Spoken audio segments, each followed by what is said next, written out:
어서오세요. 재미자매님. 어서오세요.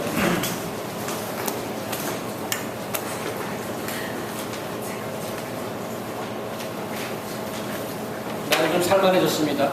기온이 좀 좋아졌고요. 반갑습니다. 여러분들. 사랑합니다. 한 주 만에 다시 뵙게 돼서 아주 반갑고요. 지난주에 지우가 못 와서 지금 봤더니 한 주 만에도 많이 왔어요.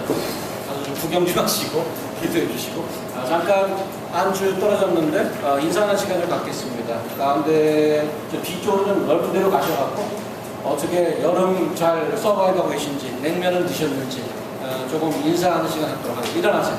일어나셔서 저쪽 뒤로 좀 나가세요. 지우도 좀 보시고 나서 그전 연애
갑자기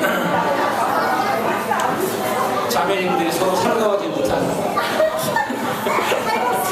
살가우셨다는 건지 역시 뭐 놀아야 되는 게 아닌가 싶고요. 우리 저기 남성들도 스파게스를 가든지 한번 모여보지 않겠나 생각이 듭니다. 오늘 받으신 주보 뒤편에 보시면 광고 몇 가지가 나와 있는데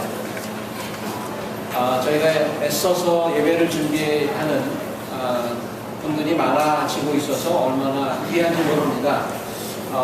낮 시간이니까 아침에 일 보시고 필요하시면 좀 일찍 나오셔서 12시 반까지 나오시면 함께 기도하고 예배 준비할 수 있겠습니다. 같이 나오셔서 함께 정성을 들여서 준비할 수 있기 바라고요. 저희가 화요일날 모이던 주따라미 모임을 목요일에 옮겨서 모이고 있습니다. 우리 세븐th 에버뉴랑 29인가요? 번호에 있는 우리 오페라 아메리카 센터 7층에서 아주 깨끗한 장소에서 저희가 모이고 있는데 모두들 환영입니다. 와서 교회를 위해 함께 기도하고 교제하는 시간 갖도록 하겠습니다. 여기 이제 바로 하고 광고가 나왔네요. 호소 형제를 위해서 광고가 특별히 나왔는데 자전거 반입이 안 된다고 합니다. 아마 강아지도 안 될 줄 아는데 펫이나 자전거를 갖고 계신 분들은 집에 놓고 오실 수 있기를 바랍니다.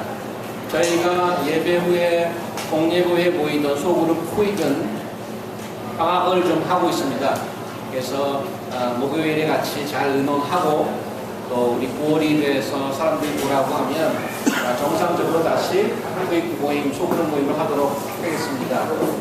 이번 토요일에 저희 2주에 한 번씩 있는 토요 새벽 기도가 있는 것 잊지 마시고 이 자리가 꽉 차서 함께 천장이 좀 울리도록 함께 기도하는 시간 가질 수 있기 바랍니다. 아마 다음 주 중에 자연자매님 한국 방문하십니까? 무슨 요일 나가십니까? 화요일 날 가서 이제 또 2인분으로 가시기 때문에 많은 사랑을 받고 오실 텐데 자연자매 가서 좀 건강 잘 추스리고 가족들과 함께 건강한 모습으로 지내고 오실 수 있도록 기도해 주시기 바라고요. 지금 나가 계신 김미경 자매님, 나혜진 자매님, 현명호, 윤들 부부님을 위해서도 많이 기도해 주실 수 있기 바랍니다. 말씀 보도록 하겠습니다.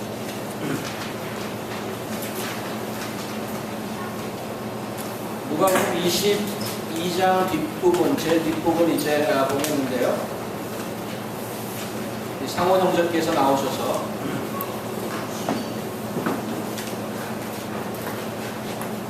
말씀 공독해 주시겠습니다.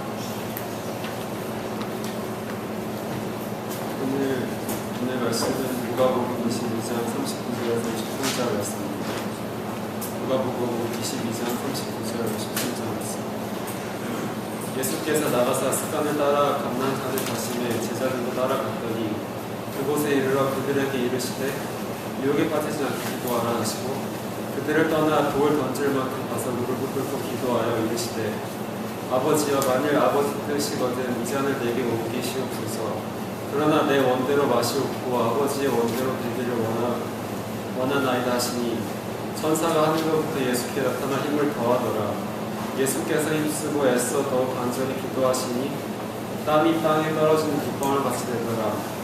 기도 후에 일어나 제자들에게 가서 슬픔으로 인하여 잠든 것을 보시고 이르시되 어찌하여 자느냐 시험에 들지 않게 일하여 기도하라 하시니라. 말씀하실 때 한 무리가 오는데 12 중에 하나인 유다라는 자가 그들을 앞장서 와서 예수께 입을 맞추려고 가까이 하는지라. 예수께서 이르시되 유다야 내가 입맞춤으로 이 자를 합리하시니 그의 주의 사람들이 그대 일을 보고 여짜오되 주여 우리가 칼로 치리까 하고 그 중에서 한 사람이 대제사장의 종을 쳐 그 오른쪽 귀를 떨어뜨린지라.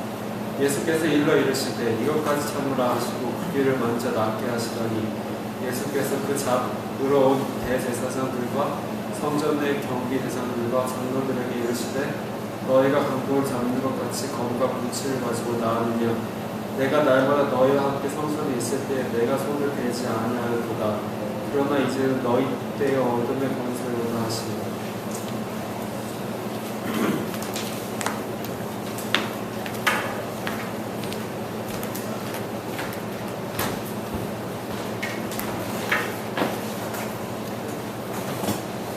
오늘 보신 본문 말씀은 겟세마네 동산의 기도로 유명한 구절이죠.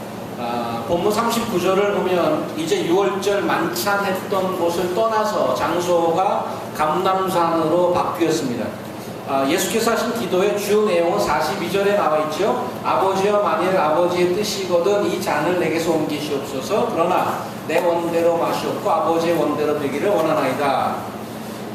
그런데 이 기도를 들어보면 예수님이 마지막 순간에 좀 흔들리고 있는 게 아닌가 하는 의구심이 들기도 합니다. 지금껏 그토록 강하게 십자가의 길을 밝혀오셨고 제자들에게도 그 길을 따라와야 한다고 말씀하셨던 분이 기도하면서 좀 약한 모습을 보이는 거 아닌가 하는 생각이 들기도 합니다. 같은 장면을 기록하고 있는 마태나 마가복음은 예수께서 이 동일한 기도 내용으로 3번씩 반복해서 기도하신 것으로 나와 있습니다.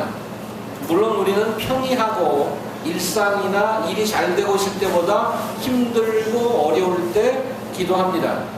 평소에 기도를 전혀 안 하던 사람들도 사는 게 많이 힘들어지고 문제가 생기기 시작하면 교회를 찾기도 하고 무릎을 꿇습니다. 어려움을 잘 이겨나갈 수 있도록 기도하는 것은 누구에게나 필요한 일입니다. 그런 점에서 예수님께서 십자가를 앞두고 기도하시는 것은 어찌 보면 당연하다고 할 수 있습니다. 하지만 오늘 예수님의 이 기도는 그러한 기도의 당위성을 넘어서 우리에게 가르치는 바가 결코 적지 않습니다. 그것을 함께 조금 더 자세히 살펴보려고 합니다. 39절 먼저 습관을 따라 이런 표현이 있습니다. 예수께서 기도하러 나가신 곳은 평소에 늘 제자들과 다니던 감람산, 다른 복음서에서는 겟세마네 동산 이렇게 되어 있죠. 마지막 만찬을 마치고 그곳에 혼자 가지 않고 제자들을 데려가셨습니다. 이유가 무엇일까? 예수께서는 곧 험한 꼴을 당하실 것인데 굳이 제자들과 동행한 것은 여러 가지 이유를 생각할 수 있겠지만 가장 큰 이유는 제자들에게 기도해야 하는 중요한 목적 하나를 가르치는 것입니다. 오늘 두 번 반복돼서 나온 40절 보시면 유혹에 빠지지 않게 기도하라. 그 다음에 46절 어찌하여 자느냐 시험에 들지 않게 일어나 기도하라. 그래서 유혹에 빠지지 않고 시험에 들지 않기 위해서 기도하는 것을 가르칩니다. 한글에서는 유혹, 시험 두 가지로 나와 있지만 그릭 원어에 동일한 한 단어를 쓰고 있습니다. 그래서 뭐 영어 성경에 보면 temptation이라고 번역한 버전도 있고요, trial 이렇게 번역한 버전도 있습니다. 그 시험에 들지 않도록 기도하라는 말은 기도 안 하는 자는 시험이 올 때 넘어진다는 말과 같습니다. 여러분이 과거에 죄로 넘어지셨거나 혹 너무 힘들었거나 했던 데를 한번 기억해 보십시오. 당시의 영적 상태가 어땠었습니까? 근데 지금은 어떤가요? 지금 기도하십니까? 기도 뭐 별로 하지도 않는데 뭐 큰일 안 일어나는데 하나님의 은혜를 시험하지 마시기 바랍니다. 저는 10여 년간 전혀 몸을 안 쓰다가 신학교 가서 운동하겠다고 나가던 첫날 팔이 부러졌습니다.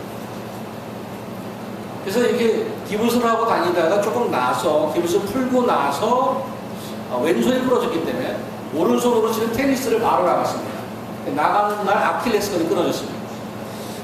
기도는 운동과도 같습니다. 평소에 기도 안 하고 있으면 넘어지는 것은 시간 문제입니다. 나무는 폭풍우와 비바람이 칠 때 비로소 그 뿌리가 얼마나 깊은지 증명합니다. 두 번째로 예수님의 기도는 십자가의 의미가 무엇인지를 가르쳐 줍니다. 42절 본문 우리 기도 내용을 다시 보시면 아버지여 만일 아버지의 뜻이거든 이 잔을 내게서 옮기시옵소서. 잔을 옮겨달라는 말은 은유법이고 메타포리컬한 말인데 무슨 말이죠? 구약에 등장하는 잔이라는 표현은 두 가지 상반된 의미를 지니고 있는데 문맥에 따라 해석해야 됩니다. 한 가지는 하나님께서 베풀어 주시는 기쁨을 상징합니다. 대표적인 예가 시편 23편 여러분들이 잘 아는 거죠. 여호와는 나의 목자시니 그 뒤쪽 5절에 보면 주께서 내 목전에 내게 상을 차려주시고 기름을 내 머리에 부으셨으니 내 잔이 넘치나이다. 여기서 잔은 기쁨을 얘기합니다. 두 번째, 오늘 예수님이 사용한 그 잔의 의미는 완전히 상반된 의미인데 구약의 두 쿼테이션 한번 보도록 하겠는데 시편 75편을 한번 보도록 하겠습니다. 여호와의 손에 잔이 있어 술 거품이 일어나는도다. 속에 섞은 것이 가득한 그 잔을 하나님이 쏟아내시나니 실로 그 찢기까지도 땅의 모든 악인이 기울여 마시리로다. 여기서는 결코 기쁨이라는 뜻이 아니죠. 굉장히 네거티브한 코노테이션이 있습니다. 그 다음에 이사야서 51장 가볼까요? 이사야서 51장 17절에 보면 여호와의 손에서 그 분노의 잔이라고 되어 있습니다. 분노의 잔을 마신 예루살렘이여 깰지어다 일어설지어다. 내가 이미 비틀거리치게 하는 큰 잔을 마셔 다하였도다. 구약의 지금 두 쿼테이션에서 보는 잔의 의미는 하나님께서 바라는 분노, anger, wrath 이런 것을 의미합니다. 특별히 죄인과 악인을 향한 거룩하신 하나님의 분노를 말합니다. 예수께서 오늘 본문 42절에 만일 아버지의 뜻이었던 이 잔을 내게서 옮기시옵소서 하는 기도는 죄악이 가득한 인류를 향해서 바라시는 하나님의 무서운 진노를 마셔야 하는 예수님의 고뇌를 토로하는 것입니다. 곧 예수께서 지셔야 하는 십자가의 의미는 하나님께서 인류를 향해 바라시는 의로운 진노를 대신 받는다는 의미입니다. 다른 표현을 빌리자면 예수님의 십자가는 우리가 치러야 할 지배값을 예수께서 대신 치르는 것입니다. 그래서 하나님의 진노는 우리의 죽음과도 같습니다. 하나님의 진노 앞에 살아남을 자는 없기 때문에 그렇죠. 그 진노의 잔을 예수께서 받아 마신 사건이 십자가 사건입니다. 그의 흘리신 피와 찢긴 살로 인해서 우리는 다시 살 수 있게 되었습니다. 고린도후서 5장 21절이 그 의미를 잘 설명하고 있는데, 하나님이 죄를 알지도 못하신 자로 우리를 뭐하여? 우리를 대신하여 죄를 삼으신 것은 우리로 하여금 저의 안에서 하나님의 의가 되게 하려 하십니다. 죄인인 자가 의로 트랜스퍼 됐는데 그 중간에 어떤 일이 있냐면 죄가 없으신 예수께서 대신 죄인이 되셨다는 거죠. 이것이 십자가의 의미입니다. 그래서 감람산에서 예수님의 기도는 우리의 구원의 의미가 무엇인지를 다시금 가르쳐 주셨습니다. 세 번째로 예수님의 기도는 하나님의 구원 사역이 인간의 상상이나 생각할 수 있는 범위를 넘어선 아주 고통스럽고 어려운 것임을 가르쳐 주고 있습니다. 예수께서 처음 갈릴리로부터 사역을 시작해서 예루살렘으로 방향을 트는 그런 장면이 있는데, 누가는 그것을 이렇게 기록해 주고 있습니다. 예수께서 승천하신 기약이 참에 예루살렘을 향하여 올라가기로 굳게 결심하고, 갈릴리에서 사역을 하시다가 이제 사역지를 바꾸려고 예루살렘으로 방향을 트는데, 그냥 이제 거기 가볼까? 이게 아니고 굳게 결심하고 내려간다는 얘기입니다. 이미 그 이전에 예수께서는 예루살렘에서 자신이 겪어야 할 일을 강한 어조로 언급한 적이 있는데, 그 전에 22절 한번 볼까? 누가복음 9장 22절. 가라사대 인자가 많은 고난을 받고 장로들과 대제사장들과 서기관들에게 버림받아 죽임을 당하고 제3일에 살아나야 하리라. 여기서 must, 영어에서 must를 쓰고 있습니다. must be suffering and rise again. 이것은 어떤 사람의 결심을 나타냈다는 것뿐 아니고, 예수님이 지금 가야 하고 결심하고 걸어야 될 그 길은 구약 성서를 통해 하나님께서 이미 뜻한 바가 있어서 계획하신 일인데, 누가복음 22장 가보면 인자는 이미 작정된 대로 지지난주인가 우리 한번 봤죠? 작정됐다는 것은 하나님께서 디터민하고 하나님께서 결정하신 대로 하나님께서 뜻하신 바대로 가거니와 그를 타는 그 사람에게는 화가 있을지로다. 포인트가 뭔가 하면 예수님의 십자가는 예수님 자신이 결심하기도 했지만은 성경에도 예언된 하나님의 확실한 계획이란 말입니다. 그렇다면 그 잔을 옮겨다는 예수님의 기도를 어떻게 봐야 되겠느냐 이거죠. 여태까지 결심하고 여기까지 왔는데 이미 앞으로 어떤 일이 어떻게 벌어질 것을 다 알면서 왜 괴로워하면서 기도하시냐 말입니다. 예수님께서는 이 세상에 한 분밖에 존재하시는 굉장히 유니크한 분입니다. 어떤 점에서 그런가 하면 완벽한 인간이자 완벽한 신이라는 점에서 유니크합니다. 오늘 42절 기도는 예수님의 인성과 신성이 교차하는 그런 모습을 좀 보이고 있습니다. 죽은 사람을 살리고 모든 불치병을 한마디면 고칠 수 있고 어떤 귀신도 한마디에 쫓아낼 수 있는 능력의 소유자이신 건 맞지만 동시에 피곤해 하셨으며 목마르고 감정을 보이시고 완전한 인간으로 이 땅에 태어나서 하나님의 구원 역사를 감당해내야 되는 예수. 이제 십자가를 지기 전에 이렇게 우리가 보기에는 굉장히 미스테리한 기도를 하시는 겁니다. 흔들리는 듯한 인간적인 면이 보이지만 결국에는 그 뒷부분에 그러나 내 원대로 마시옵시고 아버지 원대로 되기를 원하나이다 하고 하나님의 뜻에 순종하는 본을 보입니다. 그 기도가 얼마나 간절하고 괴롭던지 땀을 흘리는데 그 땀이 피로 뚝뚝 떨어진다고 기록하고 있습니다. 예수님의 인성과 신성이 겹쳐지는 그러한 아주 격정적인 모습을 볼 수가 있습니다. 논리적으로 보면 예수님의 기도는 잘 이해가 되지 않지만 이 기도는 우리가 생각하시는 논리를 넘어설 만큼 힘겨운 자신이 겪어야 되는 그 힘겨운 현실의 무거움 또 괴로움과 감정들을 쏟아내고 있는 것입니다. 이토록 힘들고 괴로워하는 것은 앞으로 당할 십자가의 어떤 육체적인 고통뿐만은 아닙니다. 그 고통도 우리의 상상을 아마 뛰어넘을 것입니다. 여러분 가시 한번 박혀봤죠? 손가락에. 그거 하나 있으면 하루 종일 일 못하는 거 뺄 때까지. 또 빼다가 중간에 부러지고 쭉 남은 거 있잖아요. 그거 아주 정말 말로 표현할 수 없을 정도로 견디지 못합니다.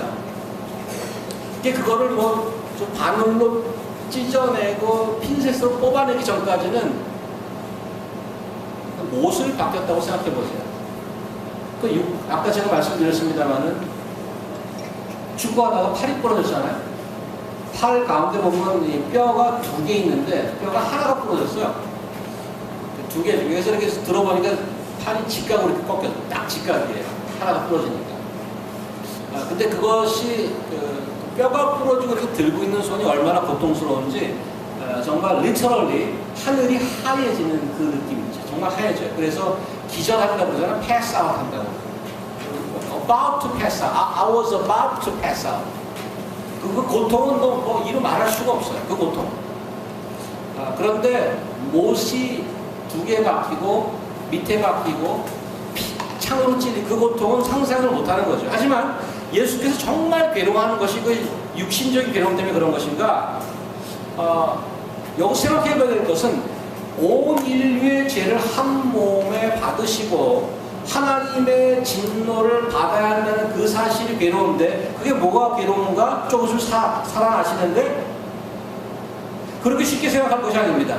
창세 이전부터 영원 전부터 한 번도 떨어져 본 적이 없는 성부와 성자의 그 사랑의 관계가 이제 온 인류의 죄악으로 말미암아서 그분의 관계가 끊어지는 것입니다.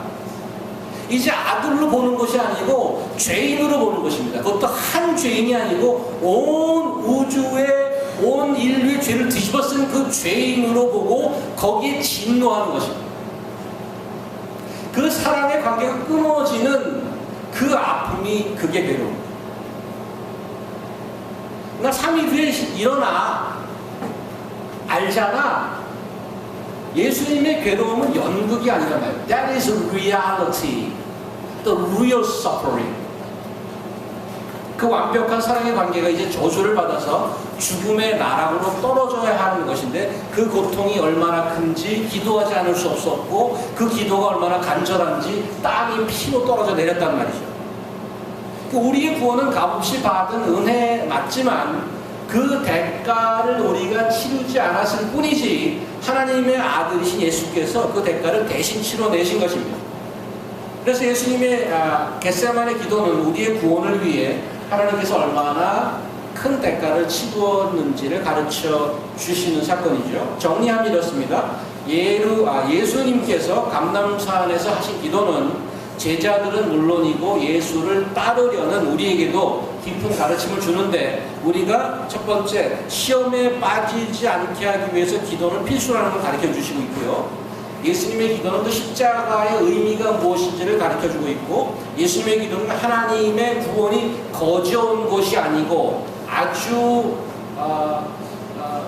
우리 상상을 뛰어넘는 대가를 치른 구원이 우리에게는 은혜이긴 하지만 하나님께서는 아들의 생명을 희생해야 되는 고난 중에 고난이었음을 분명히 하고 있습니다. 자, 이제 예수께서 기도하고 난 이후에 우리는 두 사람을 만나게 되는데 예수님을 넘겨주려고 온 유다와 그것을 막으려고 칼을 휘두른 제자입니다. 병정들을 몰고 예수를 잡으러 앞장서서 온 유다에게 예수께서 뼈 있는 한마디를 하시죠. 48절 보시면 예수께 입을 맞추려고 가까이 하는지라 예수께서 이르시되 유다야 내가 입맞춤으로 인자를 파느냐. 스승을 배신하는 건 이것도 아주 뭐 받아들이기 힘든 거지만 오케이, 거기까지 오케이인데 스승을 배신하는 모양새가 마지막까지 소름 끼친단 말이죠. 가장 사랑하고 존경하는 이를 상대로 하는 제스처, 그 입맞춤을 뭘로 사용하냐면 배신의 신호탄으로 사용하고 있습니다. 허구하면서 등에 칼 꼽는 거죠. 바로 저 사람이야. 저 사람이 예수야. 저자를 잡아라. 아예 병정들이랑 같이 서갖고 멀리 서서 이렇게 소리 지르는 게 훨씬 더 인간적으로 보입니다. 그런데 가서 웃는 얼굴로 라비아 하고 돌에 입맞춤을 했습니다. That is a sign of his betrayal. 유다는 축배를 들자고 하면서 독약을 탄 경우, 이스라엘 역사에서 가장 악명 높은 아합 왕이라는 사람이 있습니다. 그의 와이프 이사벨은 한수 더 뜨죠. 자기 국민 중에 나봇이라는 사람이 포도원을 갖고 있는데 그것이 탐이 났어요. 그것을 뺏고 싶어 했는데 왕의 체면이 있지 팔려고 안 팔아.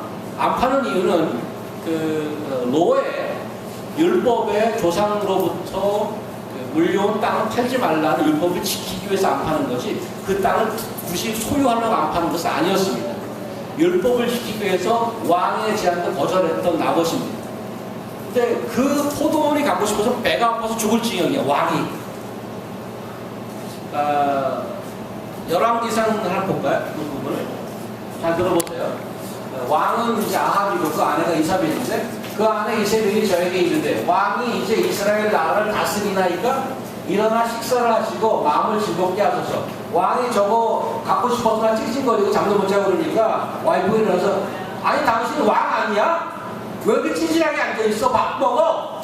여자가 소리 지르는 거죠, 와이프가.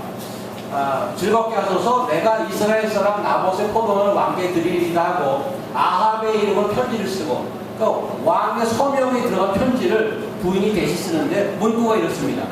그 인을 쳐서 그 성에 나봇과 함께 사는 장로와 귀인들을 보내니 그 편지 사연에 이르기를 금식을 선포하고, 굉장히 거룩하죠? 나봇을 백성 가운데 높이 앉힌 후에 이게 어떤 엄청난 일이 벌어지는 것처럼 세팅을 합니다. 그리고 온 국민을 금식을 하고 비류는 아주 거짓 증거하는 자들이고 조폭 같은 사람들입니다. 두 사람을 그 앞에 마주 앉아 저에게 대하여 증거하기를 내가 하나님과 왕을 저주하였다 하게 하고 곧 저를 끌고 나가서 돌로 쳐 죽이라 하였다. 왕이 무고한 백성의 땅이 탐나서 잠을 못 자서 그 와이프가 왕의 권력을 이용해서 그 사람을 죽이고 땅을 빼앗는 사건입니다.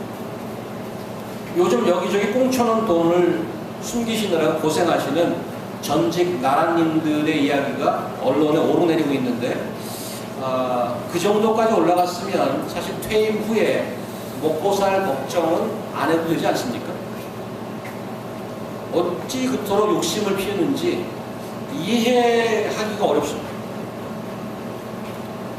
지금 보신 이사벨의 나봇의 포도원을 빼앗는 모양새가 유다의 키스 같다는 생각이 듭니다. 금식을 선언하고 나봇을 높은 자리에 올려주고 나서 거짓 증인을 세우는 그 모양새, 그것도 하나님의 이름을 들먹입니다. 속에 가지고 있는 의도는 사악하기 그지없는데 모양새는 더없이 거룩하고 정의롭습니다. 우리 주변이나 세상 역사에서 유다의 후손을 찾는 것은 그렇게 어렵지 않습니다. 고상하게 예수를 배신하는 자는 얼마든지 있습니다. 겉으로는 매너와 교양의 모습을 갖추지만 정작 속은 복음과 그리스도와 교회를 배신합니다. 대놓고 그리스도와 주님의 몸된 교회를 부인하는 것은 큰 죄악 맞습니다. 근데 betrayal with kiss, 입맞춤으로 배신하는 그 행위는 사악함의 극치 아닙니까? 거기에 어떤 악마의 지인이 있다는 것을 보여주는 무서운 죄죠. 이렇게 끔찍한 배신은 아닐지라도 우리가 사용하는 언어 점에서도 좀 조심해야 된다는 생각이 들었습니다. 자기도 모르는 사이에 주변 문화에 젖어들어서 하나님의 이름이나 주님의 교회를 더럽히는 일은 없는지 살펴보아야 할 것입니다. 요즘 인터넷 때문에 페이스북이나 카톡 때문에 많은 문자를 보내는데, 예를 들어서 한번 제가 말씀을 드렸던 것 같아서 자꾸 생각이 나서 다시 한번 말씀을 드리는데, OMG 이런 말 쓰지 마시라. 거기에다가 인터넷 같은 거. swearing words로 예수님의 이름을 거론하지 마십시오. 저는 그 스타벅스에 앉아있다가 옆에서 얘기하다가 그런 얘기 태우면 가슴이 덜컹해요. 가슴이 턱 안 져요. 예수님의 이름을 swearing words라고 쓴단 말이에요. 가서 때려줄 수도 없고, 거기 스타벅스에 앉아서 제 가슴이 덜컹해요. 우리부터라도 거기에 물르지 말고 사용을 좀 그런 말을 쓰지 마시기 바랍니다. 그리고 특별히 자신의 행동이나 욕심을 정당화하기 위해서 거룩한 언어를 쓰시는 분들이 있어요. 하나님의 뜻이니 기도의 응답이니 이런 말들 아주 교회 오래 다니신 분들이 많이 사용하는 말 아닙니다. 근데 그게 뚜껑을 열어보면 정말 하나님의 뜻을 찾는 건지, 내가 기도를 해서 응답을 받고 싶어서 그런 건지, 아니면 자기의 그 selfish한 어떤 욕심을 justify 하려고 사용하는 그런 경우가 참 많단 말이죠. 우리가 사용하는 언어는 거룩할지 모르지만 속은 냄새나는 구더기가 될 수 있습니다. 교회 문화가 던져주는 그런 언어의 유희로 포장하지 말고 그냥 있는 그대로 말씀하시란 말이죠. 저는 목사지만 사실은 좀 꺼려지는 게 소명이란 말이에요. 제가 목사의 직을 결코 비하하지 않습니다. 얼마나 귀중하고 귀한 일인지 모릅니다.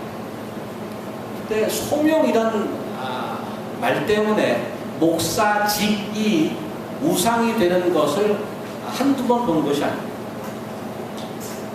제가 좋아서 목사합니다. 그 좋아하는 마음을 하나님이 주셨다면 thank you so much. 왜냐하면 이 일만큼 귀한 일이 없기 때문에. 내 안의 욕심을 거룩한 언어로 포장하지 말라면, 하나님의 이름은 그분의 말씀을 순종함으로 그 이름이 높아지는 거지, 내가 어떤 고상하고 거룩한 말을 사용한다고 해서 거룩해지는 것이 아니란 말이에요. 유다가 몰고 병사들이 예수님을 체포하자 제자들이 놀라서 긴급 회의를 갖죠. 그리고 예수님께 묻습니다. 이 49절, 그의 주위 사람들이 그 된 일을 보고 여쭤하되, 주여 우리가 칼로 치기이까? 예수님, 스승님을 잡으러 한 자들이 지금 몰려왔는데요, 우리가 칼로 칠까요? 예수님이 그래? 대답하기도 전에 성질 급한 제자가 칼을 하나 들고 병사 중 한 사람이 귀를 베었습니다. 다른 성경에 보면 칼 든 자가 베드로고요, 귀 잘린 사람은 대제사장의 종인 말고라는 사람입니다. 베드로만큼 용기와 열정이 있던 자도 드물 것입니다. 예수를 잡기 위해서 완전 무장한 병사들 앞에서 칼을 휘두른다는 행위는 목숨을 걸고 하는 것입니다. 잡혀가는 스승을 위해서 베드로 이외에 아무도 행동하는 자가 없었습니다. 이미 다른 제자들은 다른 복음서에 보면 다 도망가고 없습니다. 그런데 성경은 이런 베드로의 용맹스러운 행동에 점수를 주지 않는단 말이에요. 오히려 실패의 전주곡이 되고 있습니다. 바로 다음 주 본문에 볼 텐데, 베드로는 멀리 성전으로 예수를 따라갔다가 한 어린 여종이 그 성전 안에 있는데, 아니 아저씨, 나사렛 예수와 같이 있던 사람 아니에요? 그 한마디에 와르르 무너지고 맙니다. 3번이나 예수님을 부인하면서 씻을 수 없는 오명의 주인공이 되고 맙니다. 목숨을 걸었던 그 베드로의 용기, 그 용맹은 불과 몇 시간을 버티지 못하는 거죠. 왜 그럴까 이겁니다. 병정들 앞에서 칼을 휘두르던 그 용기가 왜 제사장과 유대 지도자들이 모여있던 성전에서 힘을 못 쓰느냐 이 말입니다. 여기서 중요한 가르침을 주고 있죠. 능력은 무엇을 해내는 것이 아니고 할 수 있지만 견디고 참는 것입니다.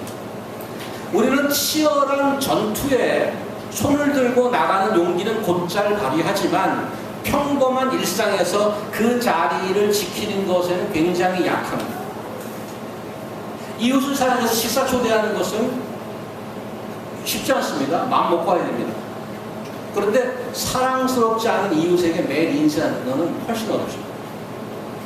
그리스도를 위해서 큰 일을 해내는 것은 어렵습니다. 하지만 그 이름 때문에 내가 고난을 받고 묵묵히 견뎌내야 하는 것은 더욱 어렵습니다. 사역은 어렵습니다. 그런데 사랑은 더욱 어렵습니다. 5년 쫓아다녀서 결혼하는 거 쉽지 않습니다. 그 이후에 50년 눈곱 낀 배우자를 보면서 살아가는 것은 훨씬 더 어렵습니다. 그래서 성경은 사랑은 언제나 장렬하며 무엇을 해내며 이렇게 쓰지 않습니다. 뭐라고요?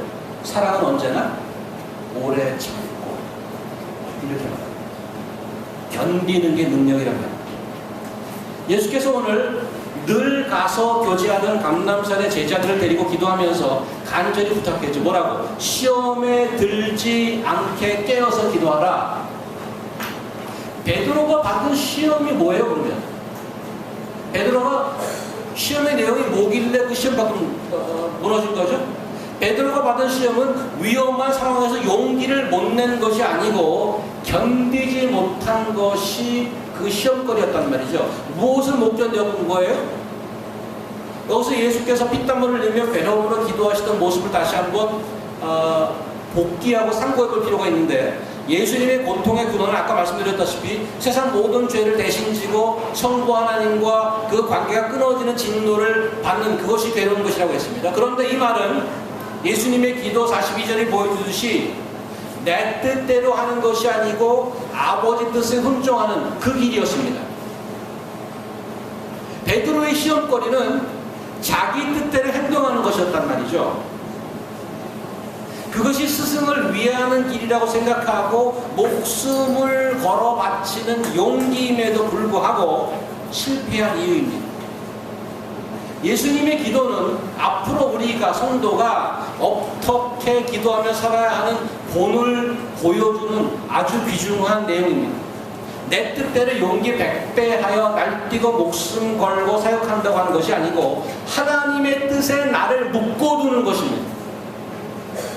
그래서 기도는 하나님 뜻 안에 내가 날뛰지 않도록 지키는 싸움이라고 할 수 있습니다. 베드로는 이미 자기 뜻으로 날뛰다가 한번 혼난 적이 있습니다. 예수께서 십자가를 지고 죽는 것은 안 됩니다 하고 얘기했다가 사탄아 물러가라 하고 혼났죠. 근데 이 마지막 순간에 동일한 시험에 빠지고 만 겁니다. 견디는 것을 실패한 거죠. 무슨 견딤? 자기 뜻을 접고 하나님의 뜻을 분별하고 기다리며 견디는 것, 거기서 실패한 것입니다. 마태복음 26장 한번 가볼까요? 마지막으로 베드로가 칼을 들어서 귀를 댄 그 장면을 조금 자세히 나온 마태복음을 보도록 하겠는데, 여기 잘 보십시오. 예수와 함께 있던 자 중에 하나가 손을 펴 검을 빼어 대제사장의 종을 치어 그 귀를 떨어뜨리니, 이에 예수께서 이르시되 내 검을 도로 집에 꽂으라. 검을 가지는 자는 다 검으로 망하느니라. 너는 내가 내 아버지께 구하여 지금 12영 더 되는 천사를 보내시게 할 수 없는 줄 아느냐? 내가 만일 그렇게 하면 이런 일이 있으리라 한 성경이 어떻게 이루어지겠느냐? 자기 뜻대로 하면 군사를 보내서 확 밀어버릴 수 있다고 그럽니다. 그런데 만약에 지금 그렇게 하면 여태까지 하나님께서 쭉 써오신 그 하나님의 뜻, 성경에 기록해 놓은 그 하나님의 뜻은 어떻게 이루어지겠느냐, 이렇게 얘기하는 거죠. 예수님의 괴로움은 다시 말하면 자기 뜻을 접고 하나님의 뜻을 지키려고 발버둥 치는 모습이라고 할 수 있다는 것입니다. 시험에 들지 않게 깨어서 기도하라. 그것이 시험이라는 거예요. 내 뜻대로 날뛰는 거, 그게 시험이란 말이에요.